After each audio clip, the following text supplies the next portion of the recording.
Hey guys, welcome back to the channel. Today I'm going to be showing you how to resell one of these. An ERA 110B battery for a AIBO ERS-11 or 110 or 11x, whatever you want to call it. It involves spot welding, so if you don't know how to spot weld, I'd recommend clicking off and maybe doing some practice with that before you start messing around with lithium-ion batteries, especially old ones that tend to be pretty unstable. But yeah, let's get started on how to do this. Special thank you to the former and current members of AIBO Clinic. This has been a year in the making of just trying to figure out how this is done, just for the betterment of the community. Jayberg has a video out right now that's probably going to be a little more in-depth than mine, but there's a few things that I've done a little different with mine, just to, I suppose, make it easier for people to follow along. So let's get started. So, how do we open this? Normally, what I would recommend doing is starting at the back here. There's two little places where you can either stick a nail or a plastic pry tool. I prefer a plastic pry tool just so I don't, hurt my nails or anything, but either works. But the goal here is to kind of get in there and pop it open like that. Once you've got that, you can kind of run it along. Try the other side if you want. But you just need to get at it, and once that starts, it kind of gets easier. So there you go. All right, so once that back is open, the goal here is going to be to get this top piece off. And the reason why that's important is the pins here are soldered directly to the battery pack, which is the circuit board's up here, the cells are there. But this whole thing is held in with like silicone, and the cells are going to want to stick to the top. So what you're trying to do here is remove the top without ripping the cells and the BMS out, because if you do that, there's little prongs that attach to these connectors. They're really fragile. You just don't want to do it. Goal here is to just try and get it open best you can. What I like to do is I at least just like to pop the whole thing open first. Just kind of run it along the seams here until it pops. Get in there, just kind of crack it open best you can. And once that's done, then you can focus on getting it popped open. Let's see if we can't get this open here. So you can see the whole back is off now. You can kind of see the cells peeking out there. You can see that. But the goal here, again, is to try and separate the top and bottom halves. Once you kind of have that much, you can kind of get at it, but again, as you can see, the cells are stuck to the top. Let's see, come on. There we go. And you kind of just want to, this is polycarbonate, so you don't have to worry too much about damaging the shell here, but you kind of want to just stick something non-conductive in there. Gently, sort of, stick something non-conductive in there. And you just pry at it, and the cells should start to pop out. As you can see, they're kind of loose now, but we still got a ways to go. So kind of just wiggle it and pry. There we go. So those guys are out. The back guys are out. We still have the front though.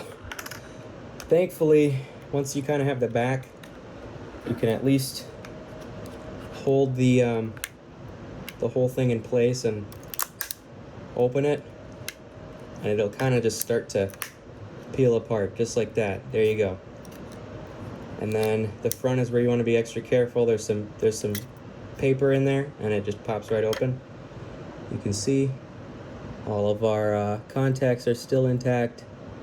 They're all good, and the cells are all fine. So that would be my recommendation. And then if this, for some reason, somehow, if this gets bent at all, just kind of bend it back with your hands.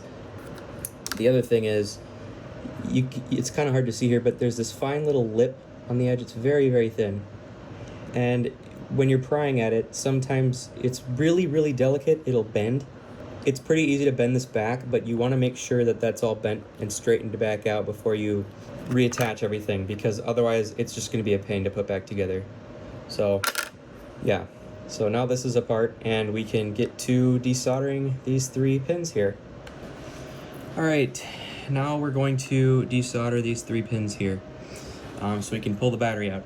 what you're gonna want to try and do is you're gonna need to use something non-conductive. A toothpick, some screwdrivers that have some coating on them that isn't conductive, that would work too, but something soft like a toothpick is probably best. So that's what we're gonna be using. I've got a couple of them here, but we're gonna use that to pry these pins away, because if you don't, it's a spring, sort of. It acts like a spring, and it'll just go right back where you tried to melt it off, where you tried to desolder it. So you need something to kind of pry at it to get it off. So I'm gonna connect my soldering iron here. It says hello. Heat that up, and now we're gonna attempt to desolder this, hopefully while not obstructing the camera would be nice. Start with this guy here. I'll melt that off. As you can see, there's a little bit of a kind of just barely, there you go. Once you kind of get started at it, then you can really just pull it right off there, and it shouldn't be, yep, there we go. So that one's off. That's one. I don't know how well you guys could see that. This is two. So melt that guy off. That one's right off of there. Come on. There we go. That one's off. Okay. Be really delicate bending them out of the way, because they're very, very fragile little strips of metal. Last but not least, this guy. This one's going to be tough to get on camera just because of the angle here, but I'll do my best. Again, you want to, oh, there we go. Just need a little more solder. Okay. So there's that. They're all off. I'll just show you real quick up close. You can see all three of those tabs are clean off of there. I don't know how well you guys can see that, but all three of them are off of there. This one too, it looks like it's not, but there you go. They're all off. So from there, all you really need to do is kind of gently, and if you feel like you're gonna break it, obviously be really careful. Use some plastic pry tools to kind of get under there if you really need to. But it should, if you're lucky, it should just pop right off. Again, it's held in with silicone glue, so it's a little difficult, but it should. When everything's said and done, it should just pop right off. Also be careful of this guy. This little tab here likes to stick. They put a lot of silicone glue on there, so it really likes to get stuck, and you don't want to put too much pressure on there, because you don't want to break this and rip that off, and it'd just be a bad time. So with that being said, there's your pack. So all right, moving on, we are gonna disconnect our cells here. So this part you have to do in a very specific order, or you'll blow this fuse here, this guy.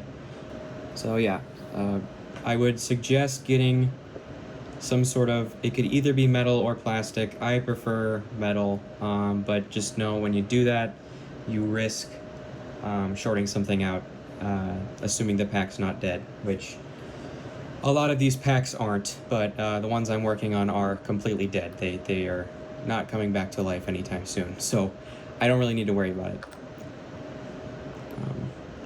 I'm going to use the back end of this because it's non-conductive. It's got a coating on it, but you just kind of stick it in there, and you just twist at it, and it should just, the welds just pop right off if you do it right. So there we go. Yep, they came off nice and clean. Okay. Yep, there they are. So they're off.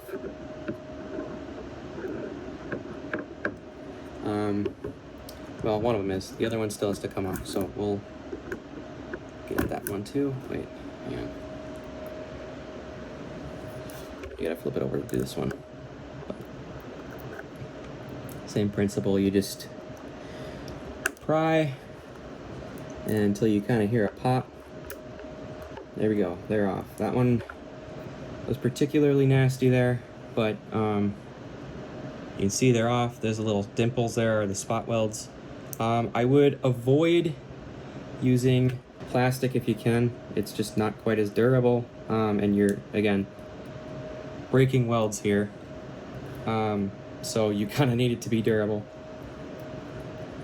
But if you have something that you think works and is plastic, I mean, I'm not stopping you, I guess. But again, I would recommend metal and something insulated. As you can see, this did take a bit of the insulation or the coating off of my thing here, but it's not the side that I'm using for my tweezers, so I don't really care. Honestly, if you use something sharper, like a, flathead or a Phillips head screwdriver, something small, if it's a Phillips head, that would probably work better. But I prefer to use something dull just to negate the opportunity for something to go catastrophic. So with that, you kind of just, I don't know if you saw, but you kind of just pull these back and fold them. As you can see, the nickel strips are designed that way to be folded over. And from there, you just need to disconnect these two wires here, and you have to do it again in a very specific order. So we'll do that next. All right, so now that we've disconnected our positive, we want to do our midpoint, which is in charge of balancing or monitoring the charge levels of the individual packs in series. So the way this pack is set up is it is a 2S 2P, and what that means is there's 2 cells in series and 2 cells in parallel. Series increases voltage, parallel increases capacity and current. When you're taking a lithium ion pack like this apart, especially an older one, modern packs are a little less picky about this, but it's just a good rule of thumb anyway.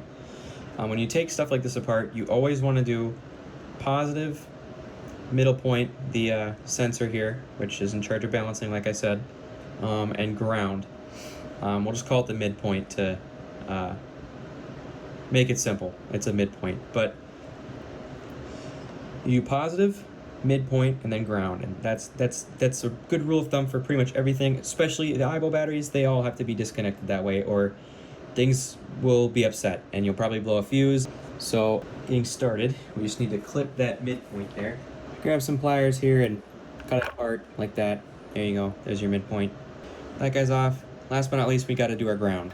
So I like to just keep the whole thing just to be safe. I don't know if you can see where that connects. It connects right there. But I'm just going to desolder that straight from there, just so I can keep the entire wire. So obviously be very gentle when doing this. You don't want to get any heat into the cells, even if they're dead. Lithium cells really don't like heat. It takes a lot of heat to get these to go into thermal runaway, but it's still something you got to be careful about, which is why if you're following this tutorial and you don't know how to spot weld, right off the bat, I would click away. If you solder directly to these cells, you're putting all of that heat directly into the cell, and lithium cells do not like getting really hot. They will, again, the thermal runaway will occur, and that is violent. With cells like this that are dead, they're usually a little safer because there's no energy for there to have there's no energy in there for there to be a reaction. Especially when you're reinstalling cells, fresh cells, be very, very careful. And always be safe with these too, because you never know. A lot of these 111 packs actually do still have some life left in them, and it's just better to be safe than sorry, as a rule of thumb. So these packs can be disposed of. Always recycle them properly. But here's your board. Your board's ready to be set up, configured with its new pack here. Here's your board. What you're gonna want to do now is you're gonna want to desolder this nickel strip here. We don't need that anymore. We're going to replace it with a wire, so it just comes right off. There you go. Take note of which one that is, because that will be important. But yeah, so go ahead and dispose of these, and we're going to wire this up for our new cells. All right, so our next step here is going to be testing this fuse to make sure it's still healthy here. Without this fuse, the pack just won't function. How this fuse works essentially is there's a little ball of solder in there, and when the BMS system detects any kind of irregularities that could be a potential fire hazard or just general instability, it heats up the ball of solder in here and it melts, and it disconnects the 3 connections here on this side. So what we're trying to do here is we're trying to measure and make sure that the resistance in there is still good. So the amount we're looking for in a perfect world would be, yep, so ideally we want that on all 3 pins here. We'll check the next one. Okay, that one's good. And then last but not least, this one's good. So all 3 pins tested good.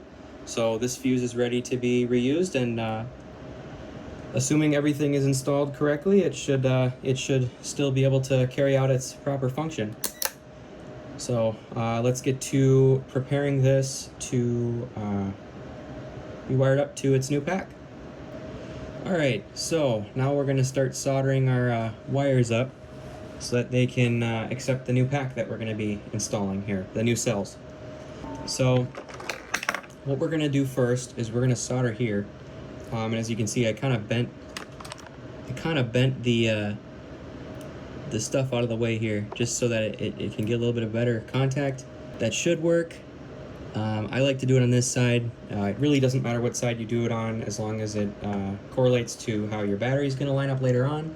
But if you want to just follow along, you can do it the same way as me, and you'll probably be fine. So anyway, we'll get started. So we're going to start by adding a little dab of solder right there. Lift up. There you go. You got your puddle. Should be all you need. You don't want to have a whole lot on there, because later on when we start connecting our battery up, you just really don't want to have a whole lot of solder there to heat up. It's just gonna make things a little more difficult later on. All right, moving on, we're gonna add some more solder to this little thing here, which is where our nickel strip was earlier. We're just gonna add some solder to that, you know, just to keep it fresh and all that. And now that we've done that, we are all prepped for adding some new wires. Okay, what you're gonna want here is some 24 gauge wire. Preferably you're gonna want silicone jacketed wire. It's just usually higher quality. Don't ever cheap out on these. It's really easy to get crap wire, and it always comes back to bite you. I always prefer going lower gauge wire than what's recommended, just to be safe, especially when you're delivering current. I know you're not moving a whole lot of current in this, but with the cells that I'm using in most of my packs, it's just better to prepare for the worst, and I like the wires to not be the bottleneck here in this sense. So 24 gauge is what I would recommend, but 26 works fine. Anything lower works fine too. The key is you want it to fit in the enclosure, so I'm using 24 gauge. What you're going to want to do here is I have the yellow wire for the sensor or the midpoint, and I have red for my positive, just to make things easier so you guys can understand what's going where. All right, off camera I tinned my wires. I would recommend doing that always. Just makes soldering stuff a lot easier here. To start, we're gonna do our positive here. So you want to melt the solder you put down earlier, and the wire right onto that. At the end, you should have a pretty solid joint there. Ideally, you want the solder blob to cover the entire wire, mainly just so there's no stray wires that can break out and short on anything. We don't want that, especially in a pack like this. All right, moving on, we're gonna do our midpoint here. And this one is especially tricky, just because you wanna make sure you route it properly. I'll try to get it on camera best I can, but no promises. Yeah, this one you wanna keep as low profile as you possibly can, mainly due to the fact that it is gonna be running underneath the pack. So you want this to be as tight as possible. Want sticking out much, especially with this one. You want the exposed wire to be really short, just so you don't risk damaging anything. Next up on the agenda, spot welding. And before people get mad and whatever, this is essential. You cannot solder directly to the ends of your packs. Here I have a finished one that I've done already. You cannot solder directly to the top and bottom. You will damage your cells. Spot welding requires pretty high current to do properly. If you're not comfortable with that, click away from this video. Don't even think about trying it. The cells I'm using here are some recycled 18650s. That's not what I'm going to be putting in the description, just because I know not everybody has access to these. What I will put in the description are some reputable brands and types, depending on how long you want your dog to run for. Honestly, a good rule of thumb would be to buy cells from Samsung or LG. I'll make sure the link is for genuine ones, because obviously you have to be careful with buying knockoffs and all that. I'll link the seller that I use to get my Samsung 18650s. I prefer Samsung, but LG works just as well too. They're kind of the two staples as far as 18650s go in current year. That's subject to change though. So to begin, I'll link this in the description too. You want to buy a pack of these little things. These are basically just little stickers that isolate the lip of the positive here. Packs tend to already have one built in. You can see there's a white one right there, but you can never be too safe. That can always wear down. The actual casing is ground on these, so if that wears away and your nickel strip shorts from here to the metal casing, your whole cell is going to short and it's going to be very upset and probably result in a fire. So I always, just to be safe, I put another lip on here on the positive sides. This will not be the only ones I install on these, but it's just a little bit of reassurance, and you want to make sure you put them on before you spot weld, because once it's spot welded on, you cannot put them on. I'll have some nickel strip linked in the description as well. Here's some that I use. This is just some stuff I have left over. It's a little bit thick for what we're doing here, but it works, and better safe than sorry. So the spot welder I would recommend for people who are just getting started. This is a K-Weld. It is a completely open source spot welder. It's capable of outputting about 500 joules, which is way more than what you need for something like this, but on some other batteries I've made, such as stuff for high performance electric vehicles, like souped up electric scooters and stuff, this can deliver the amount of joules needed to spot weld pretty thick nickel plated strips. It runs off a LiPo battery. You need to make sure that the LiPo battery you buy is within spec on the site to use this. I will, just for demonstration purposes, include a bit of me spot welding the batteries just to show you guys how to properly do it if you don't know how already. But I would suggest, if you have no experience spot welding, that you click off this video now and you learn about it before you, again, start messing with batteries. Lithium batteries are the worst thing you want to start learning spot welding on. It's just not ideal, so I would recommend learning how to do that before proceeding and practicing quite a bit. That's just my advice. This is a K-Weld. This is it's fully open source. I think they're about $250. You really can't get a spot welder as good as this for this price. Even a lot of the ones that plug into a wall, a lot of those, some of those aren't even capable of delivering as much power as this is. This is really the gold standard as far as spot welding lithium-ion packs. This is what pretty much everybody I know uses, at least in other spheres, for electric skateboards, electric scooters, and all that stuff. It's just consistently reliable. It delivers power consistency. There's very little time in between welds. You don't have to worry about cooldown or anything like that, especially if your LiPo pack can handle it like mine can. Mine is more than capable, but if you're interested in it, I suggest looking into it on your own. There's a lot involved setting this up and building it. I think you can buy pre-assembled kits, but it's much better building it yourself so you understand how it works. It's also incredibly safe. It's driven by foot pedal.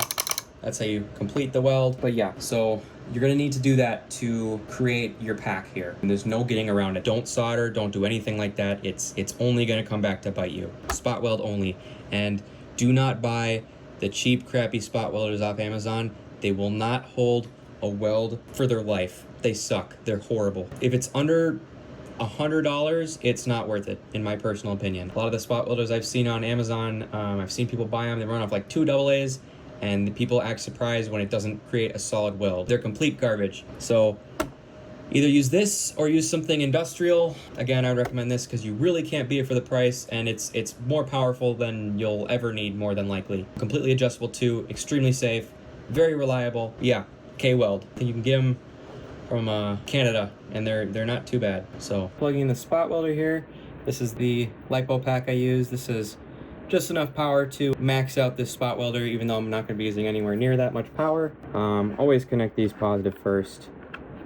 They like to spark, and you don't want to be in the crosshairs when that happens. So as you can see, it's booted and it's giving me a energy rating. We're gonna crank that up to 50, which is a little high, but I know these cells can take it. And the reason why I'm doing mine this high is because of the thickness of the nickel strips that I'm using. They're a little too thick for what we're using here.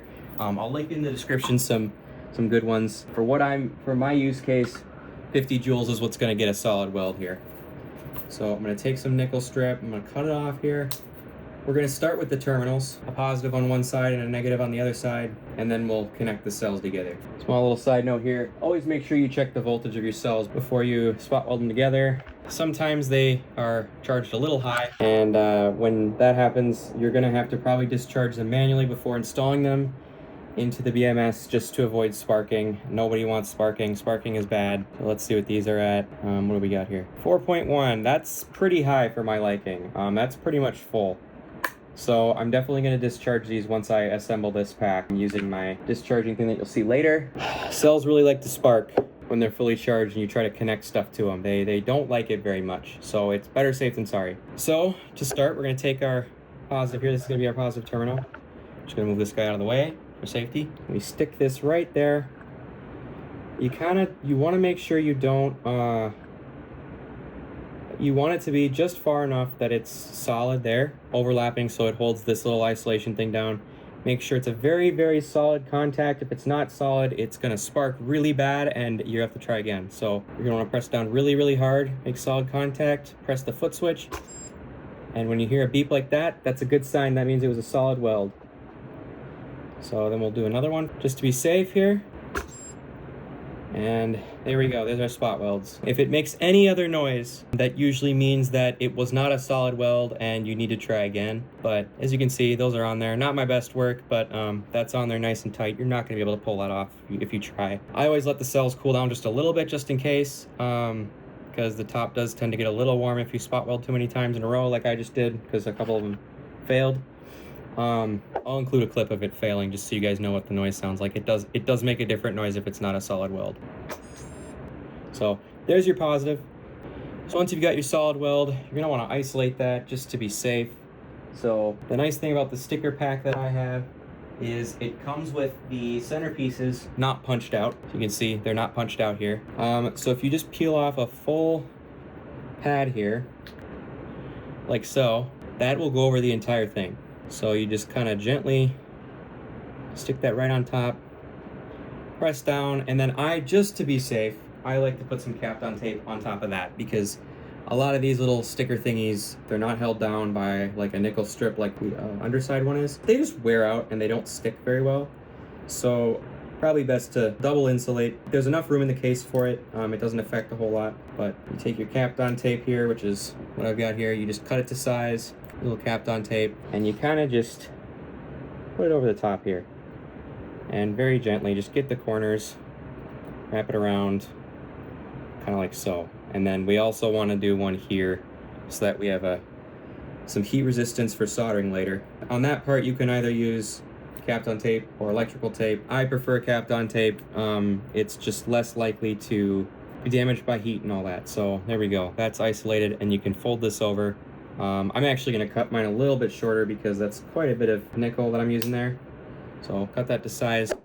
There you go. That top is isolated, which is what we want. So that one's good to go. Now we'll start on our negative. So here's our negative. I already have that on there. This one, thankfully, you don't need to put the little shielding on the underside, mainly because, again, this is literally just the shell here. This is the outer casing is ground, so this is just part of the outer casing. So once again, you take your strip here, make sure it's nice and flat, 'cause if it's not, it's gonna complain quite a bit. Press the foot pedal, and there we go. Solid weld. Do another one right here. There we go.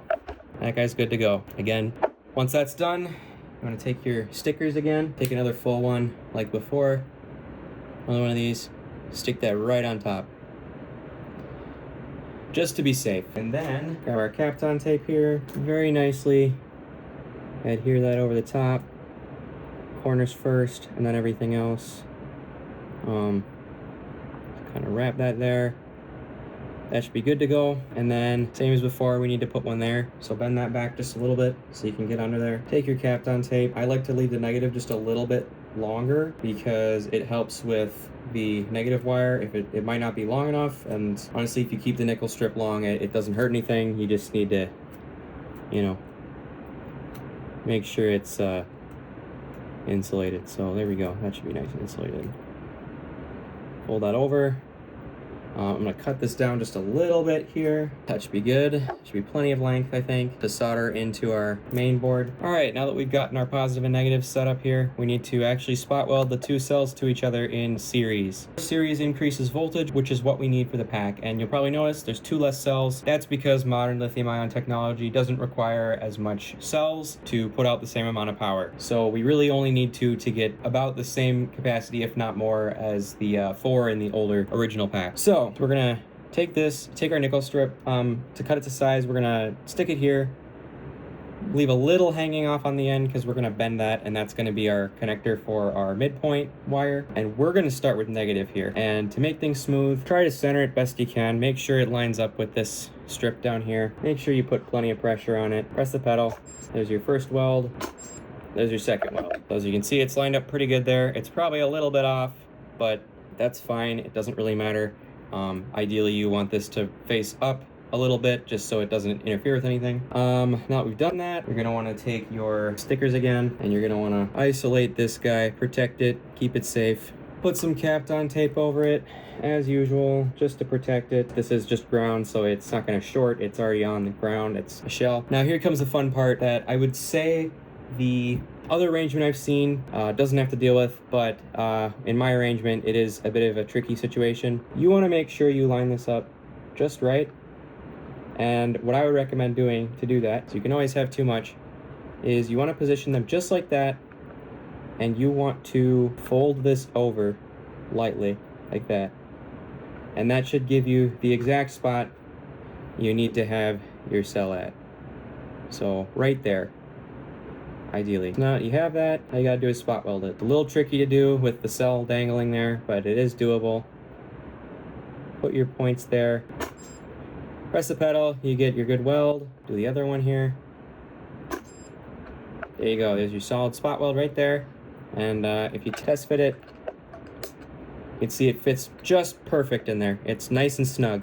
Just exactly what you want. You don't want any bulging, you don't want any warping. Should fit nice and solid in there. Again, make sure to line these guys up, because if this is sticking out at all, I would say any more than this, it's not gonna close. So you want to keep these these strips about as straight as you possibly can. And always cut it a little long, can only help. So one of the things you might be asking is, why did I decide to spot weld it like this, in a staggered shape? Well, I find that when installing these,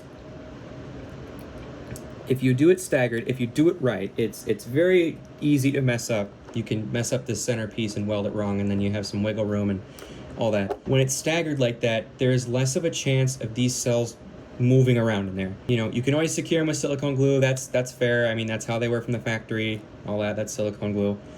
But just in case that fails, because stuff degrades over time, doing them staggered like this just tends to be a lot safer, in my experience. You saw in the official packs, they actually spot welded them like this and then folded them over. The issue with that is now you have a point that's stressed. You've bent something. And while it's mostly stationary, there have been a couple packs I've opened where those little tiny things break off. And when that happens, you're gonna blow your fuse, more than likely, or worse. So to prevent anything from moving around, this is what I tend to do with my packs, and I haven't had any issues with it yet so far. So in some of the other resale videos I saw, they spot weld them and they fold them over and they put them on one side. And you know, while it's true that the 111 when it's mounted, it goes in on its side, you can never be too careful. You want it to take up both sides, just to keep it nice and strong. And again, prevent things from wiggling around. It keeps it nice and stable. Once you've got your packs all assembled, once you've got your pack all spot welded, it is time to reinstall. Off camera, I've cut my wires to length here. I always leave them just a little long to be extra safe, but that's not always necessary. It just, you know, it's going to be in something that's moving around a lot. In the event the packs wiggle around, you want to have some slack in the wires to keep them connected solid. So to begin, we're going to reattach all those terminals that we desoldered on the front here. Bend those tabs back how they were, and start soldering. Now your goal here is, again, to try and get a good nice and tight connection here. Usually once it's on there, it gets a little easier to solder back on, but typically you want to try and get this on there the best you can on the first try around, because once you start messing with things, it almost never ends well. So that, I think, is probably okay. And that will also keep this whole board anchored when we wire our battery up here. We're gonna wanna tin our new nickel-plated pads here. My recommendation would be try not to put too much solder on there. Again, you're gonna have to heat the whole thing back up to put the wire on, and when wiring all this up properly, it is actually pretty important that you do it relatively fast. You really don't want to put that much on there. You want to just put a little dab of it. Honestly, even that was a little too much for my taste, but whatever. Doesn't really matter.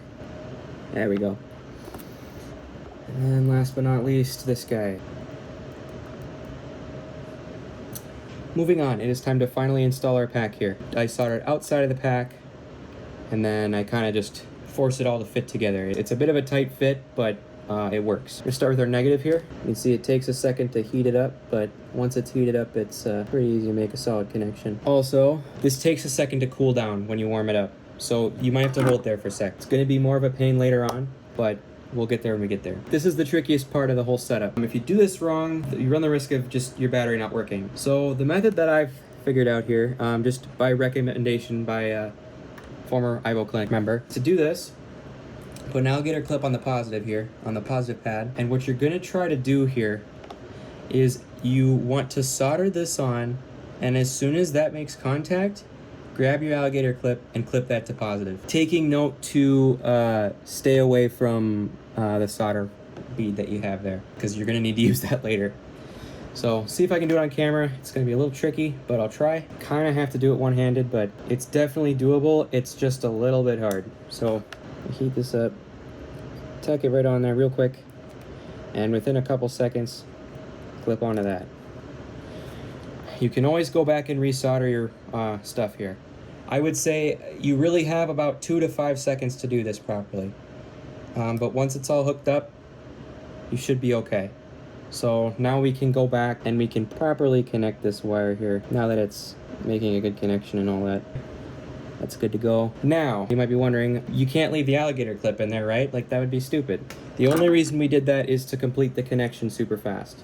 So what we need to do now is very carefully take our positive wire here and solder that on. This is not the greatest position to do this in, but it should work just fine. You just need to solder that right there. Solder right onto that. Just like so. Let that cool off. Once that's on, you can remove your alligator clip. You don't need it anymore. It was literally just to kind of hot swap the battery. Now, you try and fit the whole thing into the pack here. It's going to be a little tricky, but it's very, very much doable. It's just a little bit difficult. One point of advice I would give is if this pushes forward a little bit, that's fine. The housing will hold that in place, so you don't really need to worry about it. Try to keep everything as straight as you can, and also make sure that there's no wires sticking out. If there's any wires sticking out, it's just going to end badly. Once that's on, like that, make sure all the silicone is removed from both sides of the pack. Not necessarily needed, but it does help the pack fit in there a little better. When you're reassembling your pack, I find the easiest way to do this is you just slide your paper in there like that, you close it up, and then you kind of just twist it back and forth a little until everything clicks into place, and eventually it should all just click right into place. It should all just fit. It's a little tricky, it's a little hard to do, but as long as all of those seams are lined up, it should just pop right into place. And with enough twisting here, if you do this enough, you flex it enough, obviously be gentle, but it is polycarbonate, it can take the abuse. It should stay together. We're gonna have to open this up again later to do a later step, so yeah. Then, everything went just according to plan. Slide this in. You should get a solid orange light. That's how you know the battery's good. You can move on to the next step. So now we have to manually discharge this pack below 6 volts to trigger the learning, or whatever you want to call it, in the BMS. So to do that, you're going to need a hobby RC charger. I use an iMax B6AC V2. These are pretty common. And inside here, I have some presets here. If you'd like to use the settings I have here in here, if we back out, there's a bunch of different settings here, a bunch of defaults. I went to battery memory, and you'll just pick one that you haven't used yet, so I'll do this one. You want to set it to lithium ion. Oh, hang on. Lithium ion. Volts. Yep, that's fine. Charge current. It's fine. Discharge. We're not going to need any of that. And then discharge voltage, we want to be 2.9 volts a cell. The rest of that should be fine. You just press that. It'll save. You go to battery memory 4. You hold this for a second. You go to discharge. And it should be all set to do exactly what you want it to. When it's right above 6 volts, stop the charge and set this to 0.1 amps. Because 0.1 amps will put less of a load on the cells and it's less likely to sag, which will just help the pack in recharging. Pretty much all the cells I recommend in my description or whatever should work with that current. You don't want to go too crazy with it, because then voltage sag will occur and it'll jump back up above 6 volts once charging is done, and that might screw things up. So you want to just safely set it to that.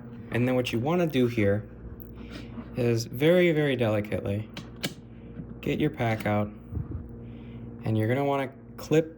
So you want to do positive first and then negative. So we'll do positive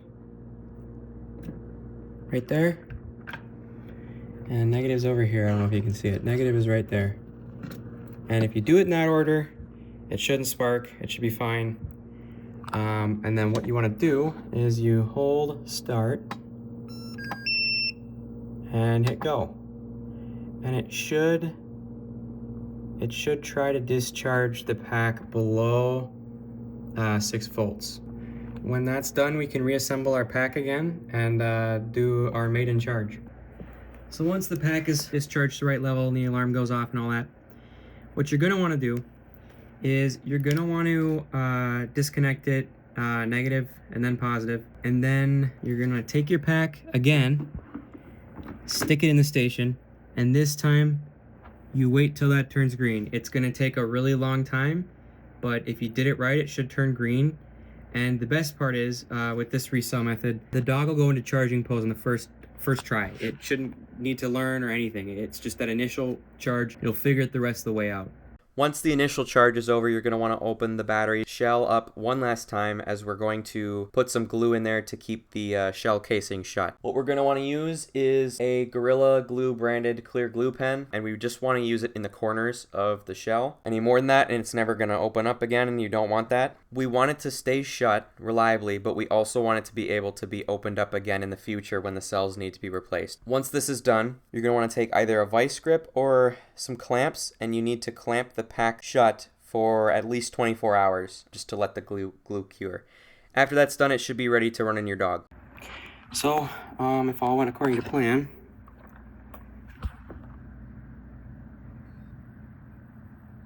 your 11X should boot. It might take a second, but it should boot.